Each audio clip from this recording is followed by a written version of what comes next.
Ano na? Joke lang.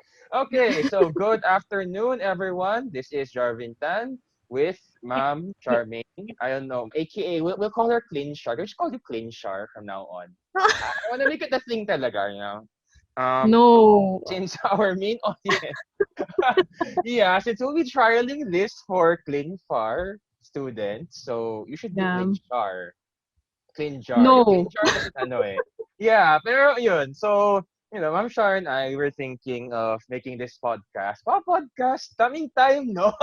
Taray, Para kaya nga ano, eh. yeah, para sa, I think ano kasi, you've seen me talk a lot, very formally. So, we're gonna make this a bit more informal, chill lang. Yeah. If you have medications, we're calling this podcast once daily. We remind you to take your meds once daily. I don't know. We don't have a tagline yet. Okay, give us time.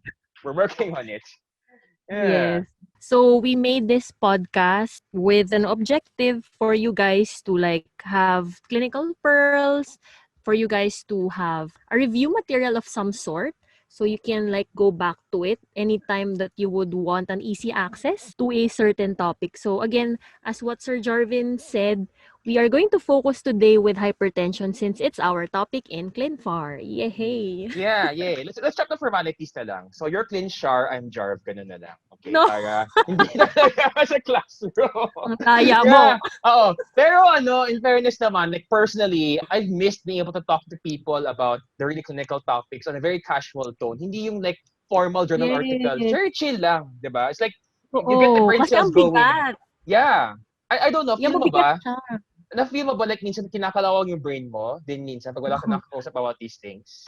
True. Yeah. Very true. So, kailangan Oo. mag-practice. I was thinking na yung mga stuff like this, like a podcast, will be a really great avenue, not only for the students, but for us as well, you know? Yeah. You know that thrill? I used to join math contest that day. I don't know if any of you used to do MCAP, Wow. MP. You know the thrill of being able to solve a math problem. I don't know. It's a familiar feeling when you get to solve a case na even though it's not the perfect, you do your best and you get something out of it. It's, I don't Yeah. know. I don't know. Do you feel like that sometimes? I don't know. Yes, Sinana I just agree. Shar and I don't want to keep this too long naman. So we'll just get right into it. Very rapid fire tayo na just one topic after the Yes. next, right? Okay, Shar, you're very ako kasi I'm really into psych, but I don't have much experience with the other fields. I mean, I know enough, but experience-wise, diba? I would say you have more experience there. So in Clean Far, you're gonna see a lot of guidelines. Lots and Mm. lots of guidelines. Masasama kayo sa guidelines na yan. Why are there so many guidelines? Let's start with that. Ba't ang daming guidelines, no? Yeah, actually, I have to agree on that part, no? Tama si Sir Jarvin. Ang daming guidelines. Actually, not only with hypertension, but with a whole lot of other diseases as well. And as an educator and even as a student, nakakapagod siyang basahin. Kasi Diba? unang-una, yung format ng guidelines, it's not really good for or Ah, conducive for learning. Like, yeah. dump stuff, gano'n lang. Dinadump lang nila lahat ng recommendation. Mm. Yung iba Yeah, ang so it's pangit-pangit pa ng hard. pagkasulat. Oops. Pero totoo, we have our favorites, 'di ba? Yeah, 'Di that's ba? We true. have our favorites. It's okay to have favorites. Yeah, yun nga. So, So, oo. yeah, In the it's Philippines, ano hard. ba yung favorite natin?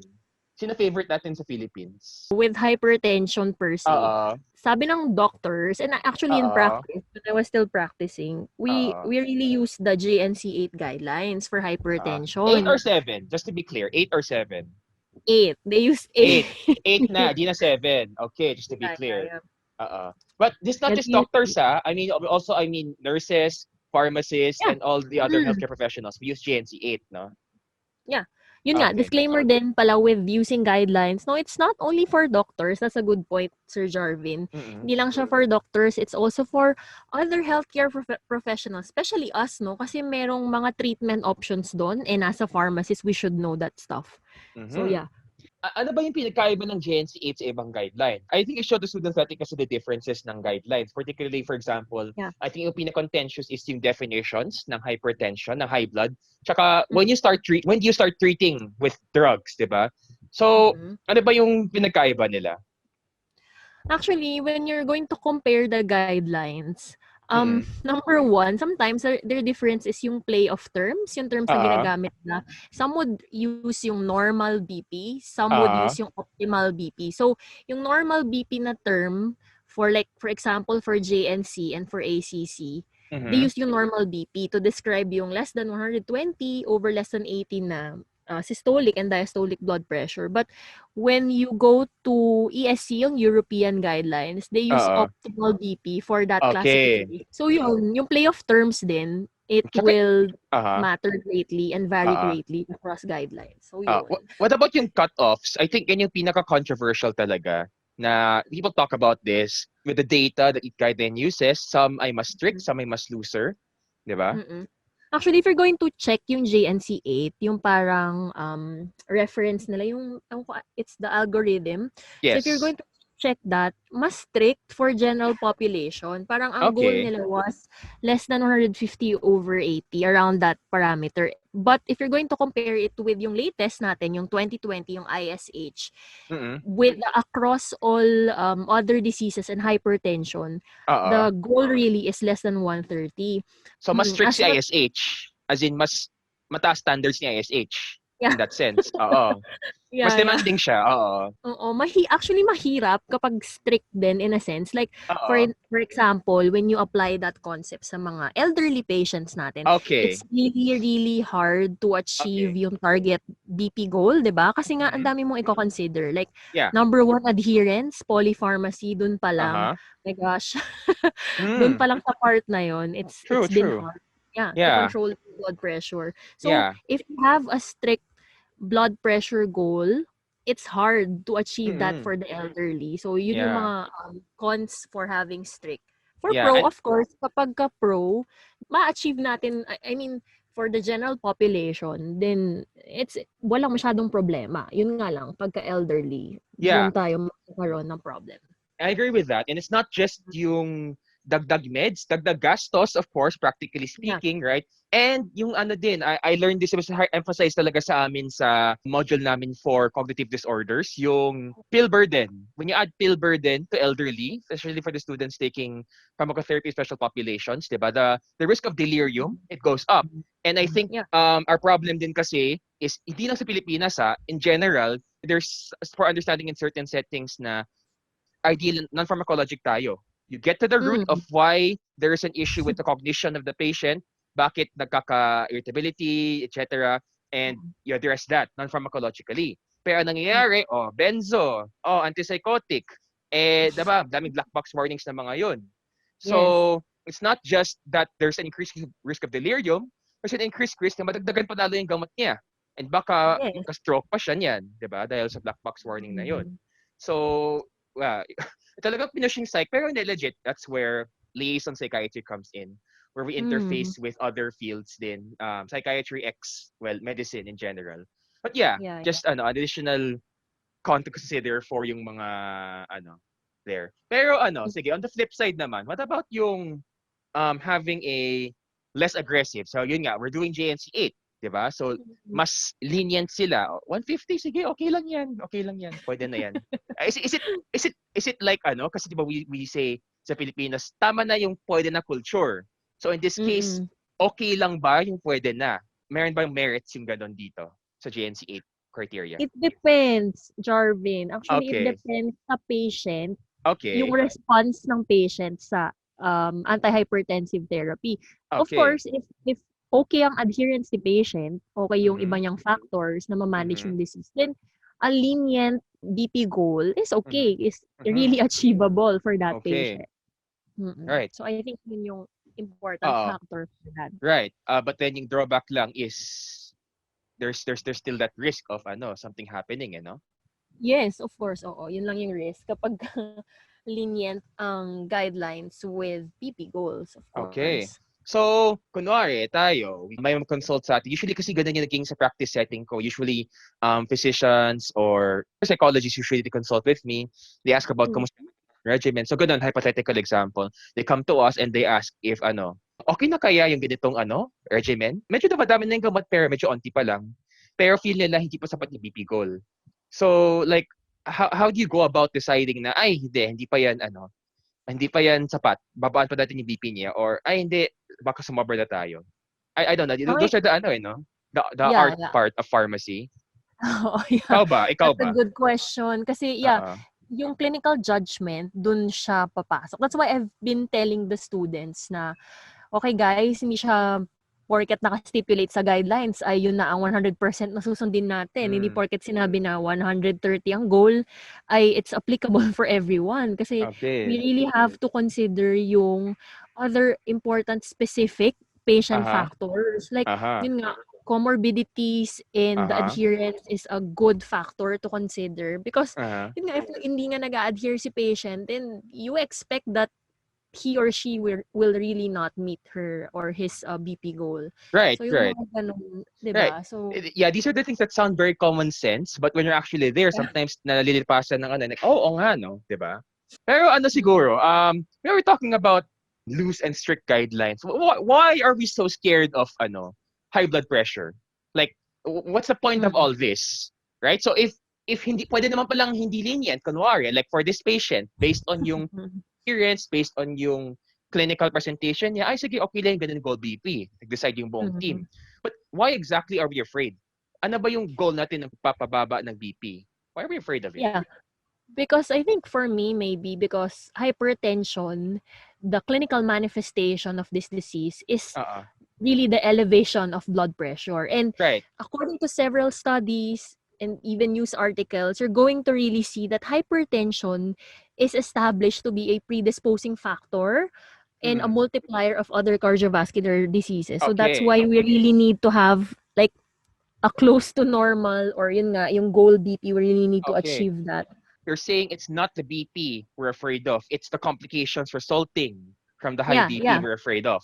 Right? Mm-mm. Yun. Kasi I think that sometimes gets lost in translation when you talk about, like for example, we go into clinical trials for the next topics Mm. sa informatics. And sometimes it gets lost in translation na, okay, we're so focused on lowering the BP, but we forget Yeah. what's the goal? Is the goal always just lowering the BP, right? Mm. So parang that's why I asked, what exactly are we afraid of? Is it the high BP or is it the heart attack, the stroke, the diabetes, and so on, no? Yeah, we are really, really afraid of the complications, the target organ damage associated with an elevated Yeah. blood pressure. Yeah, Yeah, target yun organ talaga yung damage, number no? one. Yeah. Oo. Mm. The problem is usually by then it's too late na, no? Yes, of course. And it's really hard to reverse this target organ damage. Once you have it, my gosh, goodbye. Yeesh. Okay, so assuming na I mean, alam naman natin na okay, if let's not get there, prevention is better than cure, public health choo-choo. So we want to promote healthy living, right? So let's assume that Yeah. everything's failed. You've done everything in your power, pero dito lang kakaya. We've done a lot of drugs for the past year. We've been doing drugs, sorry. We've been going through drugs a lot. And I don't want to go through them anymore kasi pagod na akong magbawas ng laway for this. So, let's make it chill. Kasi Atrium RX they posted a very interesting tweet yesterday. But I just want to start with we're talking about Yeah. favorites. So we have our Mm. favorite guidelines. What about yung gamot naman? First of all, sige, we call them antihypertensives, no? Pero we understand that you have so many uses. How do Yeah. ikaw ba, how do you keep track of all of them? I think that's also one thing that might confuse people. Like, we call them antihypertensives. Pero, parang yung iba, di naman pang high blood yung una nilang gamit, di ba? Or yung iba, Yeah. ang daming dagdag na gamit. Actually, it's hard, honestly. Even though nung nagpa-practice na ako, it's Mm-mm. been really hard to like keep track. Kasi the doctors would really ask you as a clinical pharmacist, like, what do you prefer? Why Mm-hmm. this? And why that? Mm-hmm. And then, kailangan may ready answer ka na appropriate din sa patient case, no? Right. Na current na Mm-mm. problem. So, I think what I usually have as my acronym would be yung ABCD. Though yun nga, yung the beta blockers really are not that considered as first line. But just for me to like easily remember them, I always say, okay, cardiovascular, ABCD. So yun nga. So A would be your ACE ARBs, B your beta blockers, C your Uh-huh. CCBs, your Okay. calcium channel blockers, and then D your diuretics. So that Okay. like, I will just have an idea na okay, ito yung mga usual drugs na ginagamit. Okay. Ay, okay. Iba pala ABCD natin. Kasi meron din akong binigay na ABCD na mnemonic sa kanila. For Oh, heart okay. failure naman. Oo, iba Ah, yun. yeah, yeah. Diba? Tsaka na yan. Next lesson Mm. na yan. Baka malito sila. So, letting you guys know na ibang mnemonic to ah. Pero sige, among yung apat na yan, meron ka bang favorite? Like, gusto ka specific?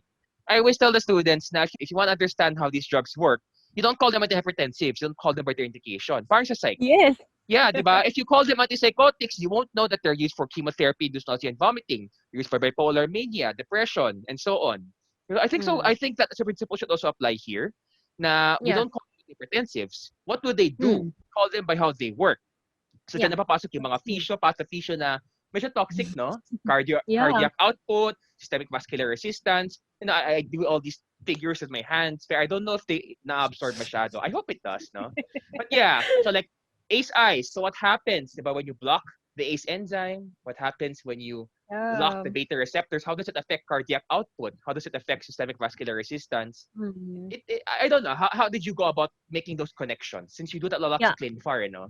Yeah. I always tell the students to just like pinaka-importante, they understand the main mechanism how blood pressure is regulated because in this mechanism, dito naka-based yung mechanism of action ng mga antihypertensive drugs. Like for example, we know in general that blood pressure is equal to your cardiac output as you've said earlier, Yeah. multiplied by your total peripheral resistance. So if Yeah. they know that and yung like how do these drugs work on that factors, then Uh-huh. hindi sila mahihirapan to understand the mechanism of action with consideration also with other systems, like Mm-hmm. with other regulators, such as your RAAS or your renin, angiotensin Yeah. aldosterone system. Yeah. Yeah, that's very, very important.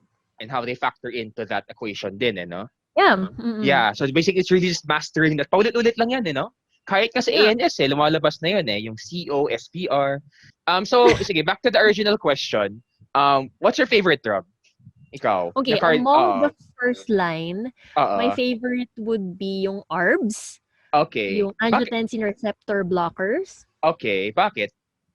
Okay, so aside sa they are considered as your first line agents for Oo. hypertension. Oo. I remember this one instance no when I Oo. was still practicing. I had this elderly patient kasi just to give you guys a little bit of a background, I was assigned as a geriatric clinical pharmacist. So most of my patients before were elderly patients. So I had this patient and then this patient kept on coughing. So yung pulmonologist, nilapitan ako and then she was asking me, why is this patient nagka-cough Ah. siya, nagbibigay tayo ng mga antitussives kasi Mhm. dry yung cough eh.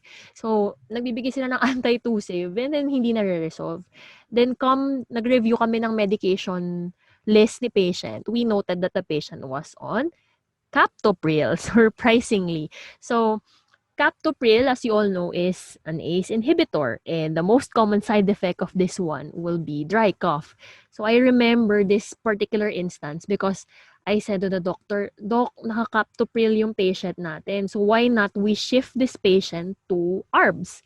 So after namin shift yung patient sa ARBs, automatically, the cough was immediately How resolved. long? Nawala How yung cough. long? I'm curious. How long did it take for the Yeah, cough to resolve? siguro mga around after 1 to 2 full doses, as fast as that.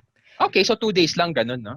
Yeah, Max. mm. Oh, ang 2 bilis. days max. So, mabilis yung pag-resolve and yun nga, nung na-shift yung patient sa ARBs, alam mo yun, ang laking siyempre elderly patient 'to, eh. So, ang laking ginhawa sa kanya kasi nga yung coughing nag-stop talaga. So, for those students na nagtatanong if the side effects na mine-memorize nila is real, yeah, it's really real. You will Yeah, really observe it. So, hindi lang tayo nagpapa-memorize ng side effects.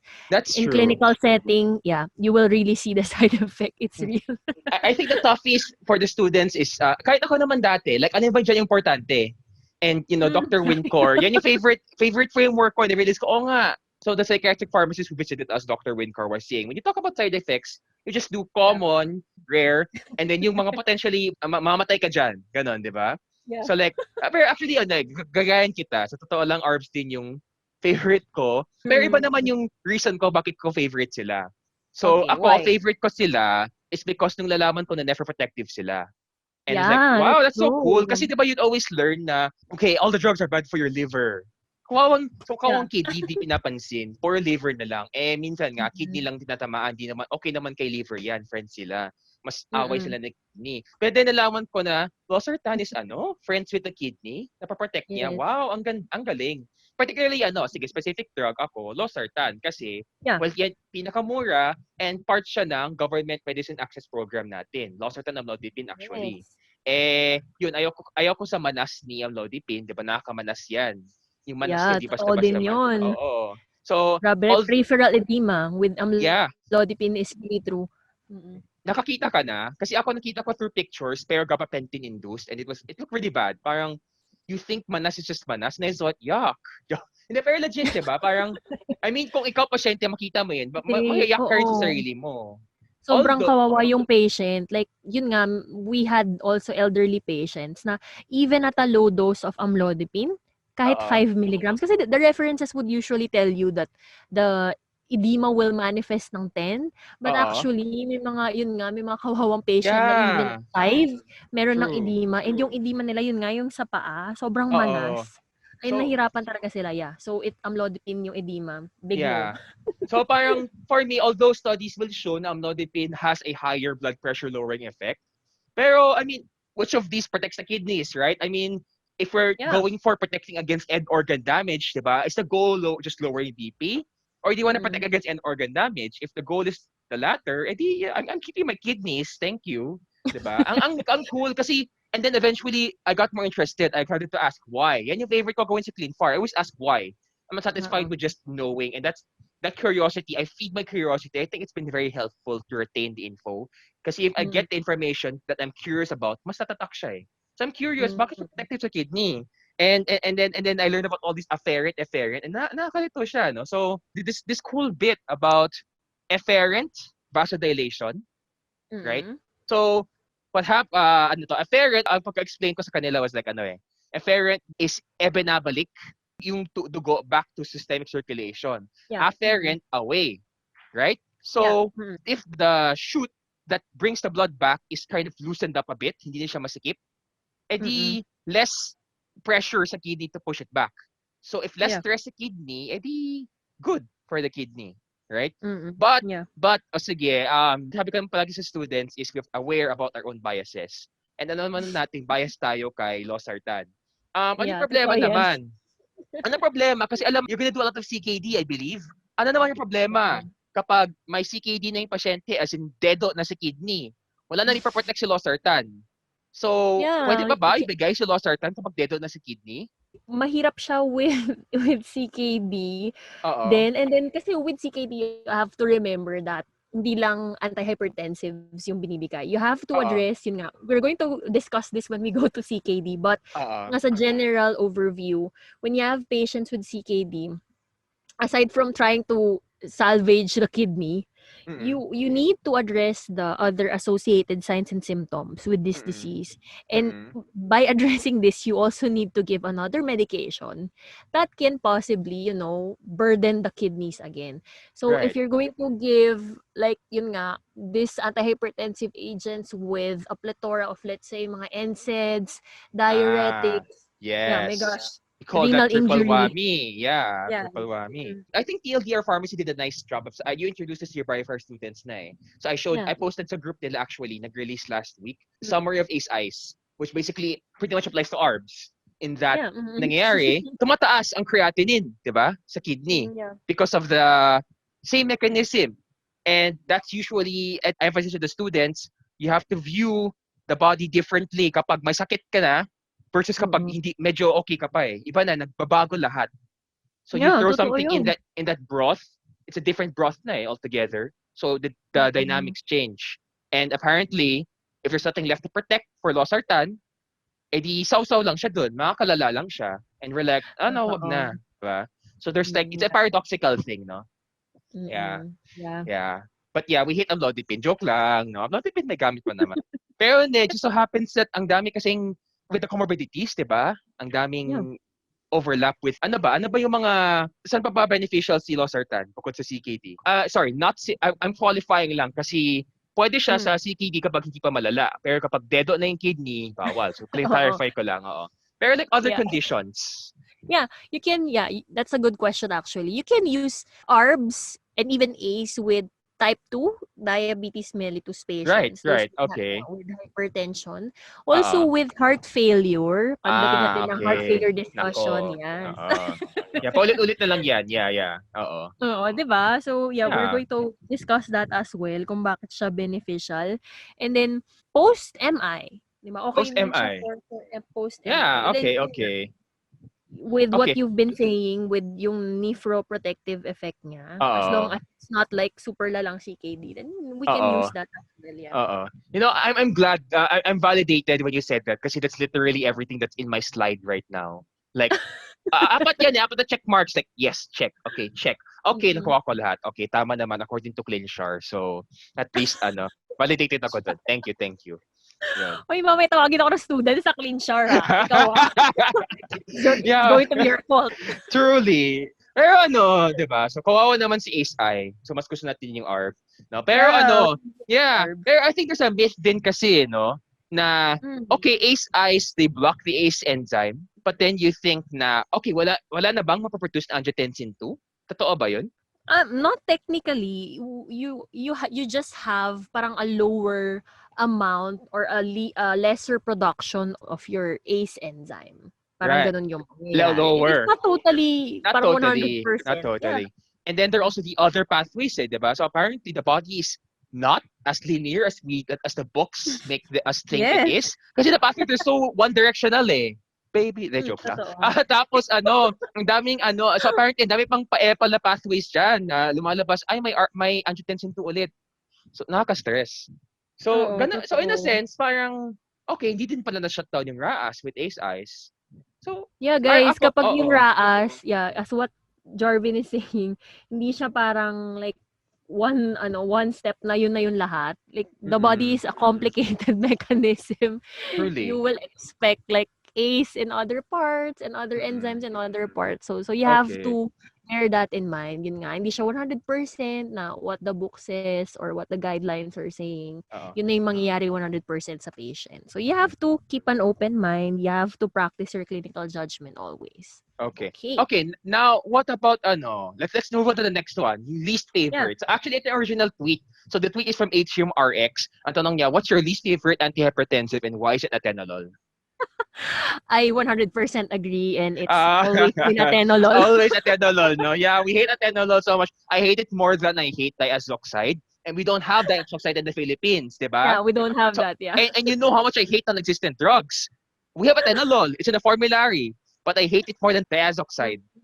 Yeah, so Atenolol is why not are that. beta blockers not first line anyway? Like, Atenolol aside, primarily, sige. Oo. yeah, for me, primarily, yung side effects niya talaga, it's Oo. not good for the patient. Clinically, when you Which see the side, side effects, which side effects in especially, particular?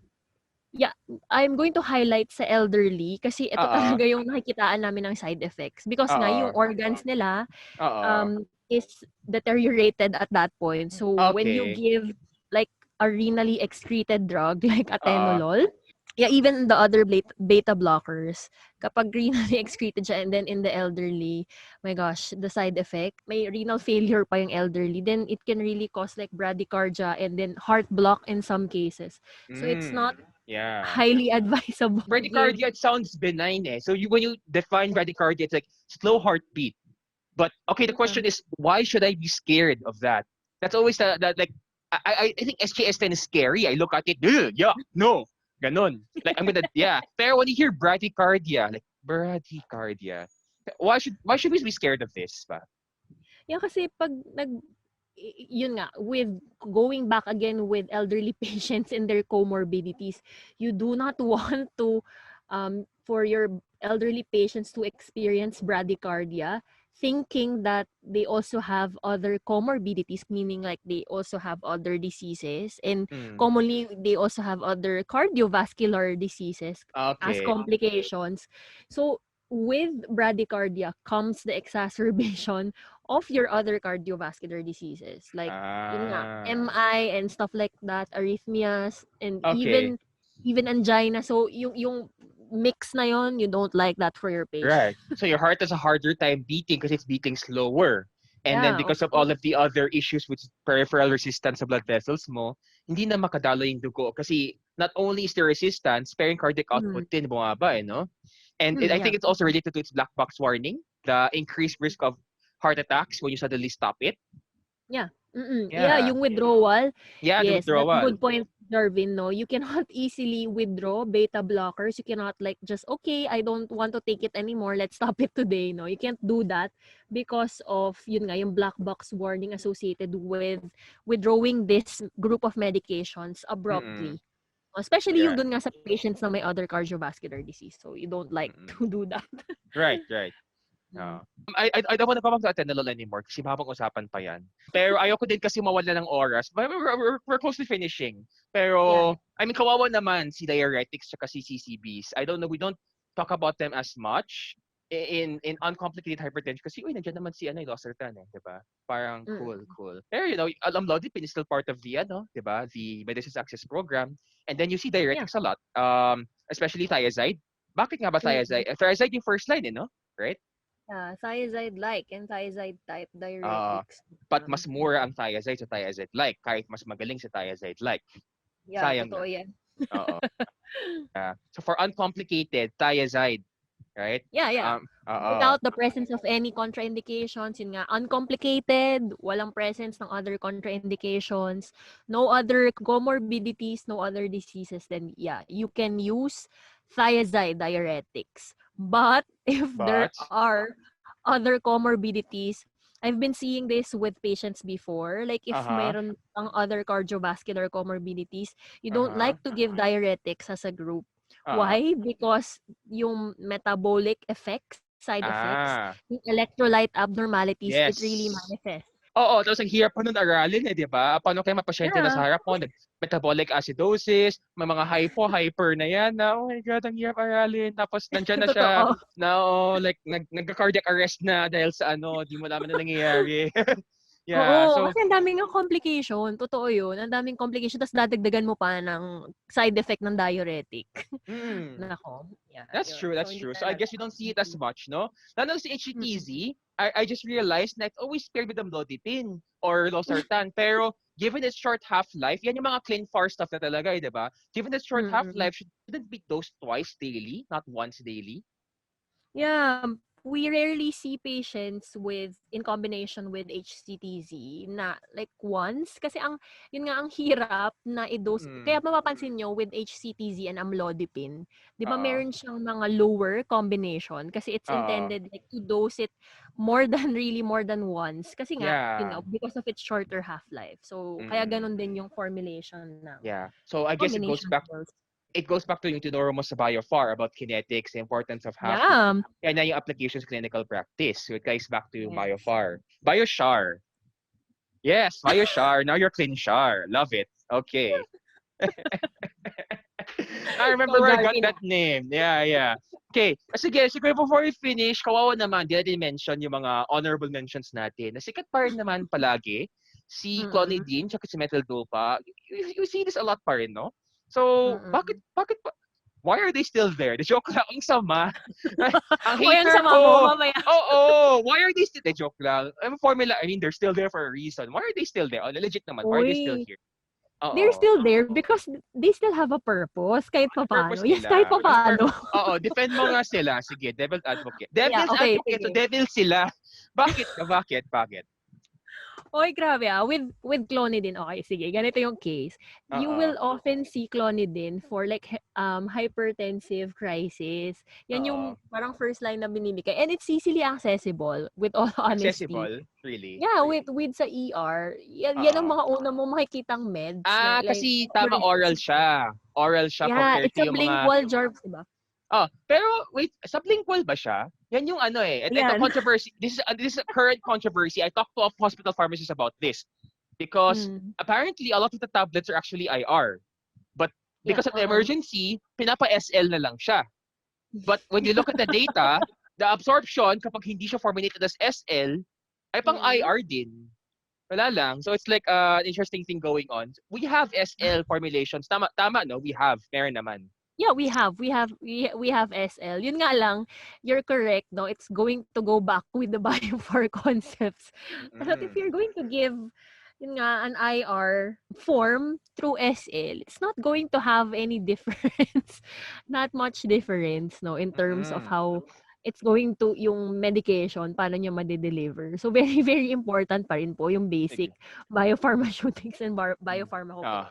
Okay, so don't forget. Biopharmaceutics. I think we'll leave it to our audience na lang to check out. So I thought my sections naman how to look for FDA registered drugs. Tingnan niyo nga yung mga FDA brands. Alin ba diyan yung sublingual talaga or hindi? Let's check it out kasi Yeah, good yan. yeah, this is yes, homework. Wow, homework yung podcast may homework. Na joke lang. O sige, next naman, defend mo si methyl dopa. Bakit pa nandiyan pa si methyl Okay. dopa? Yeah, si Metildopa, it's been being recommended actually by yung guidelines ng Oo. American Obstetrics and Gynecology for the treatment Okay. specifically of um, pregnant patients with hypertension. So one of the Okay. first line drugs siya with like labetalol, Yeah. nifedipine, Yeah. yan, and Yeah, so hydralazine. I don't know if we have time for the why.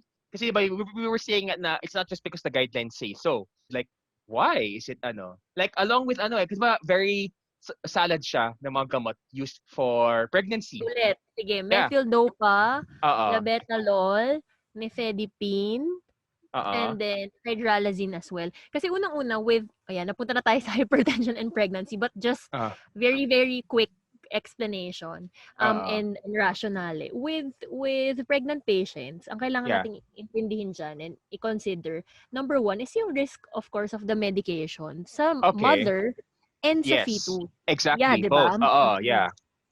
So if we are going to consider the risk, then the group or the medications that I've mentioned earlier are considered safe by a lot of trials. But yun Ah. nga, Okay.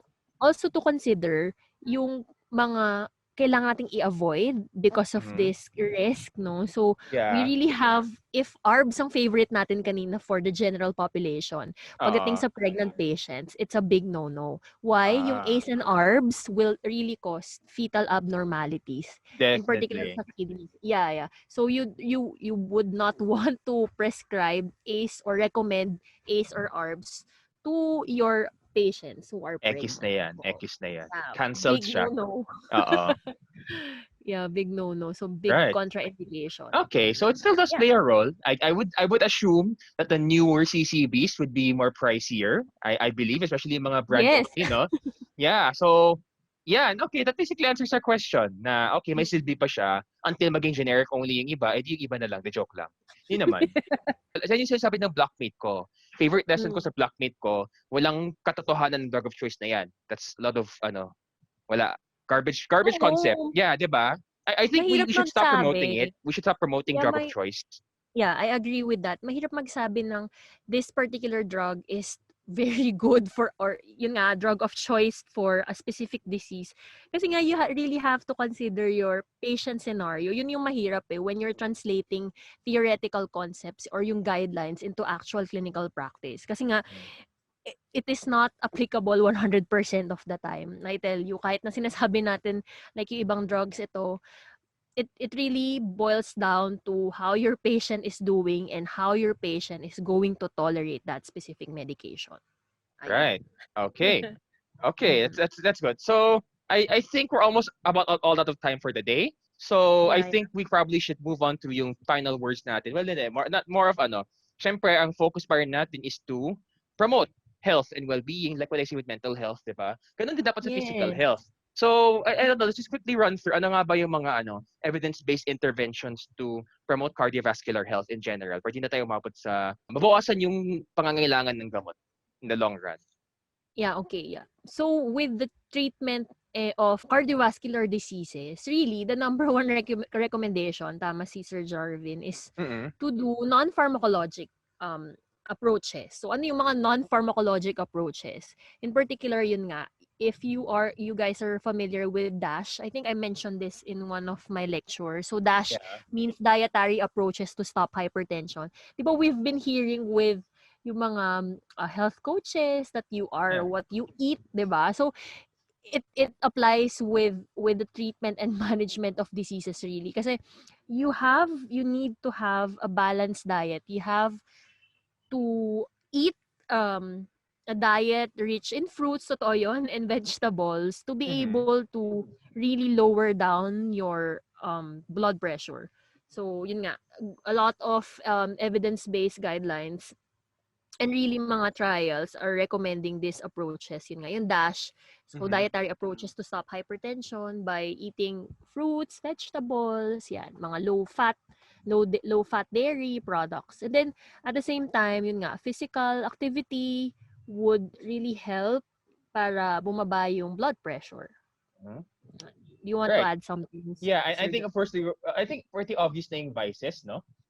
Vices Yeah, of like course, oo. yeah, smoking and alcohol. Plus, I'd like to point out there's some interesting additions to the ISH 2020 guidelines. In particular, Mm. denoted evidence surrounding mindfulness. Yes, mental health na. Hindi, pero legit. So, yun, that's why I put in Literally, all of yeah. yeah, and also my course site, nilagay ko na yung the song I sent you. Here comes Oh, a yeah. thought from Mindful Education. Favorite So, song ko na yun. yeah, so if tumataas yung BP nyo sa mga prof nyo, like kami, dami naming requirements sa inyo, puno-puno yung gift nyo, o sige, play nyo Oo, lang yan. gano'n. Huwag nyo kami pansin, okay lang yan. No? Oo, tapos there's another thing, apparently air pollution. Yeah, can also increase your BP. So the face mask still also Yeah. serve a double purpose at least. Totoo, Yun. totoo yan. Yeah, okay. Yeah, so So I I guess think that sums up. Yeah. yeah, that's all the time we have for today. So thank you everyone for joining us for our very first launch of our I don't know if this would be daily, weekly, I don't know, our podcast. We still So have to decide. yeah, I don't have a tagline yet. So I'll just be like, don't forget to take your meds once daily. No, Once I don't daily. know. We'll figure it out. We'll figure it out. Woo, okay, so we're good, no? Yeah. And cut.